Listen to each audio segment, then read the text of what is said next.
షాద్ నగర్ వైపు ఉన్న DTCP RERA approved సిర్లసీమ 2 double benefit offer తో సిర్లసీమ 2 ఒక్కసారి ఫ్యామిలీతో విజిట్ చేసి మంచి నిర్ణయం తీసుకోండి. ప్రస్తుతం ముద్రగడ పద్మనాభం కలిసి వచ్చిన తర్వాత జక్కంపూడి గణేష్ ఉన్నారు. ఆయనతో కూడా మన గత 2 రోజుల నుంచి మాట్లాడుతున్నారు. ఇప్పుడు ఏమైనా పరిణామాలు ప్రయత్నిస్తారు చెప్పండి. ముద్రగడ గత 2 రోజుల నుంచి మీరే టచ్లో ఉన్నారు. ఇప్పుడు ఈ రోజు కలవడం జరిగింది.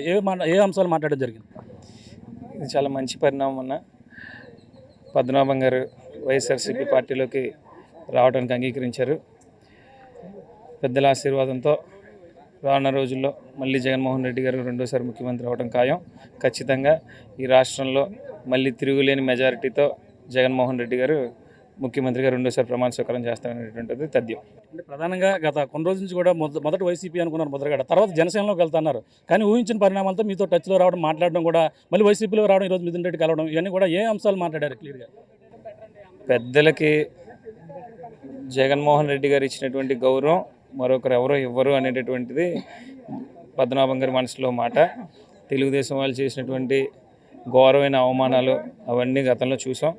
అవన్నీ చూసి ఈ రోజున పద్మనాభం గారు మళ్ళీ తెలుగుదేశం పార్టీ వైపు కానీ వాళ్ళతో జతకట్టినటువంటి పార్టీలకు కానీ మద్దతు ఇవ్వడానికి కానీ ఇష్టపడలేదు.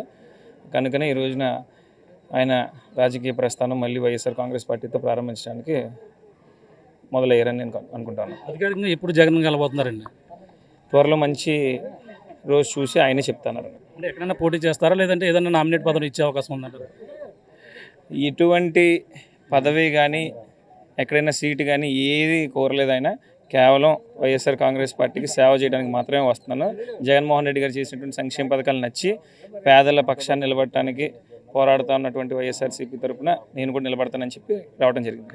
చూస్తున్నా ఇది పరిస్థితి. ప్రధానంగా అయితే జక్కంపూడి గణేష్ చెప్తున్న మాటలైతే గత కొన్ని రోజుల నుంచి కూడా ఈయనతోనే మాట్లాడడం జరిగింది. ఇతనితోనే గత కొన్ని నుంచి జనసేనలోకి వెళ్తారని ప్రచారం జరుగుతున్న నేపథ్యంలో ముద్రగడ పద్మనాభం అయితే జనసేన అధినేత పవన్ కళ్యాణ్ లేఖ రాశారు. లేఖ అనంతరం ఈ యొక్క పరిణామాలు వైసీపీ ఒక్కసారిగా కూడా గేమ్ షురూ చేసిందని చెప్పాలి. ఒకసారిగా జక్కంపూడి గణేష్తో పాటు వాళ్ళ కుటుంబ సభ్యులతో కొంతమంది వైసీపీ నేతలు ముద్రగడ పద్మనాభం టచ్లో రావడం, టచ్లో వచ్చిన తర్వాత మిథున్ రెడ్డితో కూడా ఫోన్లో మాట్లాడిన తర్వాత అయితే నేరుగా మిథున్ రెడ్డి వచ్చి ఈయనతో ముద్రగడతో మాట్లాడే పరిస్థితి ఉంటుందని చెప్పిన నిన్న జరిగిన పరిణామాలు ఈ రోజు వెంటనే ఒటబెట్టిన ముద్రగడ పద్మనాభం అయితే వాళ్ళందరూ జక్కంపూడి గణేష్తో పాటు మిథున్ రెడ్డి మిళతం దూరంపూడి చంద్రశేఖర్ రెడ్డి పట్టు కురసాల కన్నబాబు, వంగ గీత, తోట నరసింహ వీళ్ళందరూ కూడా ఈరోజు ఆయన అయితే గౌరవప్రదంగా కూడా కలిసి వైఎస్ఆర్సీపీ పార్టీలోకి మాత్రమే ఆహ్వానించడం జరిగిందని ప్రధానంగా చెప్తున్నారు. కొన్ని అంశాలు అయితే జక్కంపూడి గణేష్ చెప్తున్న మాటల్లో ప్రధానంగా చూసుకుంటే అతను పార్టీలోకి వైసీపీ యొక్క భావాలతో పాటు జగన్మోహన్ రెడ్డి పాలన నచ్చి వైసీపీలోకి వస్తున్నారు. గతంలో టీడీపీ ఏదైతే తమ అవమానపరిచిందో అవమానాలన్నీ కూడా గుర్తు చేసుకుంటూ ఈ యొక్క వైసీపీని అయితే వైసీపీలోకి జాయిన్ అయ్యేందుకు వైసీపీతో జగన్మోహన్ రెడ్డి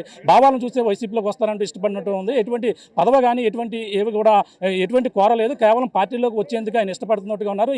రేపా ఎల్లుండా లేదా 12వ తేదీన పార్టీలోకి అయితే జాయిన్ అయ్యేది ఒక త్వరలోనే చెప్తానంటూ ఒక నిర్ణయం చెప్తున్నారని, అలాగే జక్కంపూడి గణేష్ ఎవరైతే వైసీపీ సంబంధించిన యువ నాయకులు చెప్తున్న పరిస్థితి ప్రధానంగా ఉందని చెప్పాలి. ఇది కూడా తాజా పరిస్థితి. బాలితో ప్రకాష్ RTV కెర్లంపూడి నుంచి. మరిన్ని వీడియోస్ కోసం ఛానల్ ని సబ్స్క్రైబ్ చేయండి. లేటెస్ట్ అప్డేట్స్ కోసం వాట్సాప్ ఛానల్ ని ఫాలో చేయండి. అండ్ లింక్ డిస్క్రిప్షన్ లో ఉంది.